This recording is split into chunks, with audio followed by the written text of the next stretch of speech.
E aí pessoal, beleza? Mais uma aulinha aí que a gente vai ter hoje. Hoje a gente vai falar sobre redes mais uma vez, só que hoje a gente vai ver um conteúdo um pouquinho mais de boa, um pouquinho mais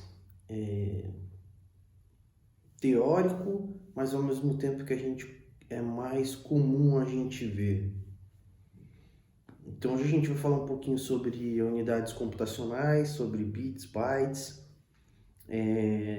A gente vai ver como que a gente aplica isso no nosso dia a dia, o que dá para fazer, o que não dá. E é um conteúdo bem tranquilo. Beleza? Vamos lá. Vamos começar então com o que é um bit, o que é um byte, qual a diferença, para que serve. Então vamos lá. Bits e bytes são unidades de medidas que a gente utiliza na informática para determinar o tamanho de um arquivo. Então, a gente utiliza essas medidas para poder falar o tamanho do arquivo. Só que a gente costuma ver as coisas, costuma falar que tudo é byte, né? Quando a gente ainda não conhece direito, a gente costuma falar que tudo é byte. Então a gente fala megabyte, kilobyte, gigabyte, terabyte. Então a gente costuma falar tudo byte, mas não é bem assim que funciona. A gente tem que entender que a primeira unidade de medida é o bit. E o bit ele é uma unidade de medida que vai de 1 até 8, ele vai de 1 a 8, e ele tem esses números de 1 a 8 porque eles são baseados em cima dos números binários, que são literalmente os números que o computador consegue entender. Por isso que é de 1 a 8. E aí você vai ver que esse de 1 a 8, ele é simplificado dessa maneira para que o computador consiga fazer cálculos mais rápido. É tudo uma questão de performance para o computador conseguir fazer cálculos. E aí logo em seguida vem o byte.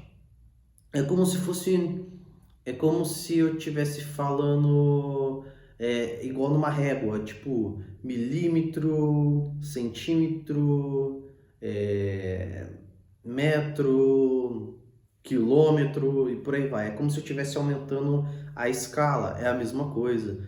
Então a gente começa pelo bit, que é o menorzinho, e esse bit ele vai de 1 até 8. E ele é de 1 até 8 porque ele é baseado em cima dos números binários, que provavelmente você já deve ter aprendido lá na sua escola, no colegial, que são números que só podem aparecer 0 e 1. Porque o computador, na verdade, ele entende somente 0 e 1. E aí logo em seguida vem o byte. Tá, mas o bit e o byte, qual que é a diferença? Basicamente, se a gente falar grosso modo, a maneira de se escrever é diferente. Bit é com B minúsculo e é BIT, enquanto byte é com B maiúsculo, é BYTE. Então, a gente tem uma diferença aí na escrita, né? Mas na prática, a gente vê que para formar um byte, a gente precisa de 8 bits. Então, basicamente, é igual centímetro para metro, quantos centímetros são necessários para formar um metro, quantos milímetros são necessários para formar um centímetro. É a mesma coisa. Só que a diferença é que o bit ele só vai até 8. Então, quando ele chega no 8, o próximo número, na verdade, não é mais um bit, ele se torna um byte. Então, um byte é equivalente a 8 bits. Tá ok? Então, fica um pouquinho mais claro agora, fica um pouquinho mais fácil a gente conseguir entender. E aí isso vai se tornando meio que uma escala, isso vai aumentando, né? E aí depois do byte vem o quilo, que é o kilobyte, megabyte, gigabyte, terabyte, petabyte, exabyte, zettabyte e ottabyte. Mas a gente tem um pequeno porém, para a gente sair do byte e para os próximos, né, o kilobyte, megabyte, por aí vai, o byte ele não é de 1 a 8, ele é de 1 até 1024, enquanto o bit de 1 a 8. Então, para a gente formar um byte, a gente precisa de 8 bits. Para a gente poder formar 1 kilobyte, a gente precisa de 1024 bytes. E para a gente formar 1 megabyte, a gente precisa de 1024 kilobytes. E por aí vai. A sequência é sempre em 1024. A única que não é 1024 é o do bit, que são 8. E aí é onde a gente vai começar a ter uma certa divergência de informações aí na hora de poder fazer algumas coisas, consumir alguns conteúdos, utilizar, a gente tem uma pequena noção de rede, porque quando a gente fala sobre internet, a gente imagina que seja um conteúdo que esteja em algum lugar e a gente vai acessar esse conteúdo. E tudo que a gente acessa deste conteúdo é medido em bytes. Então, se a gente entra, por exemplo, no YouTube e aí a gente vai assistir um vídeo, aquele vídeo ele tem, sei lá, 1 gigabyte. A gente vai fazer um download de um arquivo, esse arquivo ele é, não sei, 50 megabytes. A gente vai baixar um joguinho pro videogame, aí vai ser 100 gigabytes. Então, a maioria do que a gente consome dentro da internet, a maioria das coisas, dos conteúdos que a gente consome dentro da internet, são em bytes. Então, 100 megabytes, 10 gigabytes, 20 kilobytes, não sei, mas é sempre em bytes e não em bits. E aí onde a gente chega a um pequeno porém. Esse pequeno porém é que o nosso pacote de internet, ou seja, quando nós contratamos um serviço de internet para nós podermos usufruir, ele é vendido para nós e calculado em bits e não em bytes. Então, quando eu contrato uma internet de 100 mega, que o vendedor, no caso, vai falar para você mega, ele não vai falar para você se é bits ou bytes. Essa conexão ela é vendida em bits, ela não é bytes. Então a gente tem uma certa discrepância de conteúdo, ou seja, o conteúdo que a gente consome é em bytes e o que a gente utiliza, o nosso serviço é em bits. Então a gente chegou a ter uma certa diferença. Como que eu faço para mim analisar, fazer a diferença entre esses conteúdos? Basicamente para eu saber em bits, eu quero saber em bytes quanto que dá a minha internet, por exemplo. Eu contratei 100 megabits de conexão, mas tudo que eu consumo, obviamente, em megabyte. Eu queria saber, na verdade, como que é a minha velocidade em megabyte. Tá, basicamente você vai ter que pegar o valor da sua internet em bit e dividir pelo número 8, que é a quantidade de bits que cabem dentro de um byte. Se a gente fizer uma conta rápida, vai dar aproximadamente 100 dividido por 8, 12,25, se eu não estiver errado, que eu estou fazendo de cabeça, mas acho que vai dar mais ou menos aproximadamente isso, 12,25, 12,30, mas alguma coisa próxima a isso. Esse valor, ele é a velocidade real da minha conexão, de acordo com o que eu consumo, que é em byte e não em bits.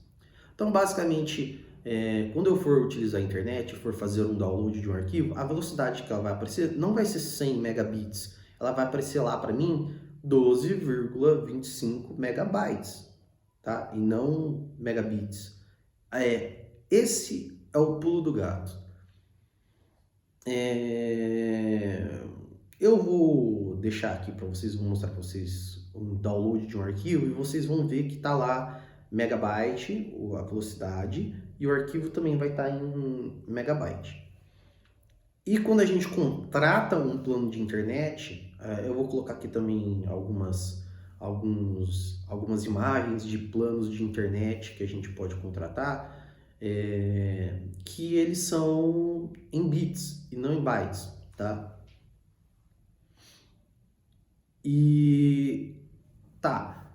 Mas professor, eu entendi que a velocidade de conexão ela é medida, a gente utiliza sempre em megabyte e tudo mais.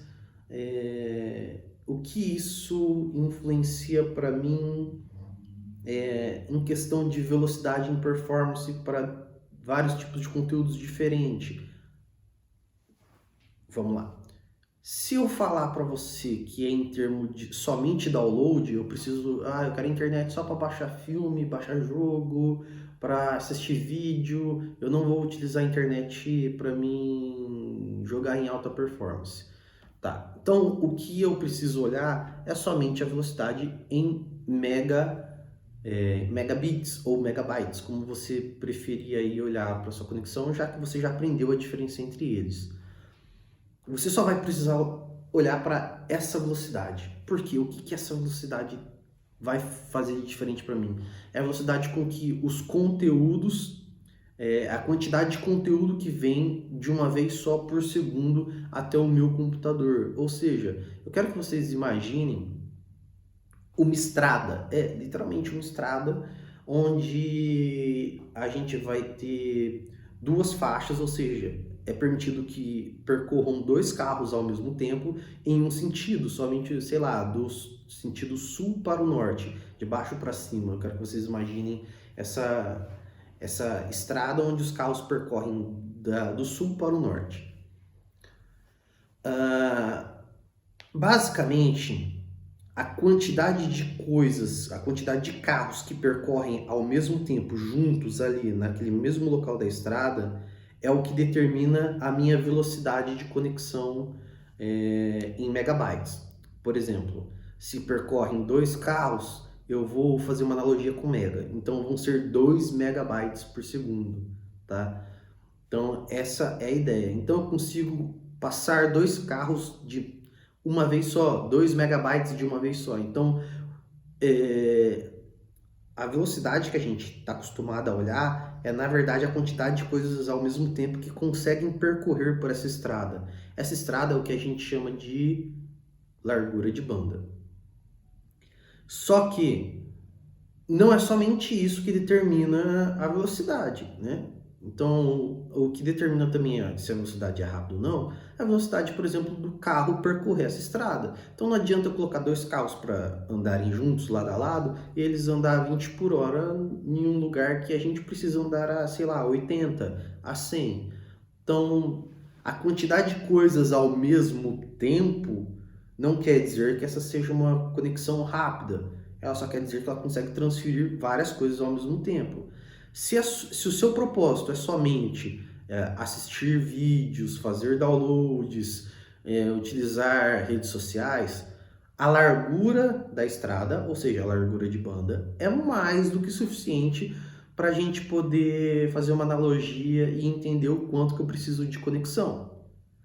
Mas, se eu preciso de velocidade, ou seja, eu preciso que esses carros cheguem ao fim da estrada de uma forma rápida, aí eu preciso olhar uma outra coisa que é o que a gente chama de ping. O ping nada mais é que o tempo que o carro leva do ponto A, ou seja, do sul até o norte, do ponto A até o ponto B. Ou seja, é o tempo que o meu computador leva para mandar um arquivo até determinado lugar, até um outro computador, até um servidor, ou o tempo que o servidor demora para mandar esse arquivo até mim. Então, não adianta eu ter uma largura de banda boa se o meu arquivo demora para chegar lá, tá? E aí isso é medido através do ping. O ping é literalmente o tempo que demora para esse arquivo ir até determinado ponto e voltar para você para te avisar o tempo de resposta. Esse tempo de resposta que é medido em várias coisas, como a gente viu lá na aula sobre tela, ele é medido no tempo que demora entre eu apertar um botão e aparecer na tela. E o mesmo vale para a internet. No caso de jogos, é o tempo que demora de eu fazer uma ação no jogo, eu clicar ou eu fazer qualquer coisa que precisa ser feito dentro do jogo. Por exemplo, um jogo de tiro, eu clicar para ele dar um tiro. E esse comando ir até o servidor e voltar do servidor até o meu computador para mostrar a ação que aconteceu. Então, se eu dei um tiro e meu ping é muito alto, ou seja, o tempo de resposta é muito grande, demora demais para ir até o servidor voltar, esse tiro vai demorar para acertar. Então, possivelmente, o adversário ao qual eu estava alvejando, eu estava tentando acertar aquele adversário, provavelmente ele não vai estar mais lá. Então, eu errei esse tiro por conta do tempo de resposta. Ou seja, eu fui muito devagar. Na verdade, o computador, a minha internet foi muito devagar. Por causa disso, atrapalhou o meu desempenho. Basicamente é assim que funciona. E aí, então, a gente tem uma analogia aí, a gente tem que entender que a nossa conexão, a gente tem esses dois parâmetros principais para a gente poder medir, né, a performance dela, a velocidade dela, que é basicamente a largura de banda, a quantidade de coisas que a gente consegue enviar de uma vez, e a velocidade com que ela vai e volta. Então, não adianta, por exemplo, eu ter uma conexão com uma largura de banda curta, mas um ping muito rápido, porque com essa conexão eu vou ter um tempo de resposta bom, ou seja, eu vou conseguir jogar muito bem, mas eu não vou conseguir ter uma performance boa para outras coisas. Por exemplo, vai ser lento para fazer download, vai ser lento para mim assistir filme, e aí é onde mora o problema. Basicamente, toda vez que eu tento jogar alguma coisa, eu estou enviando pacotes das ações que eu fiz. Eu mando pacotes para o servidor e o servidor manda esses pacotes de volta para mim. Se a minha largura de banda é pouca, ou seja, é curta, poucos pacotes vão ser enviados de uma vez só até determinado servidor. Pode ser que seja para mais de um servidor. Independente, ele vai ter que seguir uma rota para chegar em determinado lugar. Em algum momento, esses pacotes vão ser mandados para rotas diferentes. Mas até que esses pacotes sejam mandados para rotas diferentes, eles vão ficar entupidos, porque são muitas coisas que estão sendo enviadas ao mesmo tempo. E aí eu quero que você imagine, aí você está na sua casa, você tem um roteador, você está distribuindo a sua conexão de internet com a casa inteira, e seu pai e sua mãe estão assistindo um vídeo no YouTube lá na sala ou no celular. Enquanto eles estão assistindo o vídeo no YouTube, você está tentando jogar. O que acontece? O YouTube ele vai pedir uma largura de banda bem grande para poder assistir um vídeo, porque quanto maior a qualidade do vídeo, maior é o tamanho dos arquivos que vão ser transportados. Então, mais espaço ele vai ocupar dentro da estrada, seguindo aquela nossa analogia. Então, mais espaço ele vai ocupar na estrada. E quanto mais espaço ele ocupar, menos espaço vai ter para o nosso pacote do jogo passar. Então, eu quero que vocês imaginem, um pacote vai estar lento, enquanto o outro, que precisa ser rápido, não vai conseguir passar porque aquele lento está segurando ele. Então, basicamente, é isso que acontece. Quando outras pessoas estão utilizando a internet na sua casa, e aí fica lento, você não consegue jogar, começa a dar travadas e por aí vai. Então, a largura de banda ela é importante para que você consiga fazer mais de uma coisa ao mesmo tempo, mais pessoas poderem utilizar a sua internet. E o ping, que é o tempo de resposta entre você e o servidor, é importante caso você queira jogar, fazer alguma coisa que necessite de mais performance. Bom, pessoal, essa aula foi um pouquinho mais curta mesmo, até porque a gente vai fazer uma introdução, essa é meio que uma introdução ao conteúdo de redes, para a gente poder falar um pouquinho melhor sobre essa parte de redes. Aí a gente vai falar na próxima aula um conteúdo mais avançado e falar um pouco mais, poder entender melhor algumas coisas. Então, meio que para a gente poder introduzir o nosso próximo conteúdo, beleza? Então, até a próxima. Valeu, pessoal, e é nóis.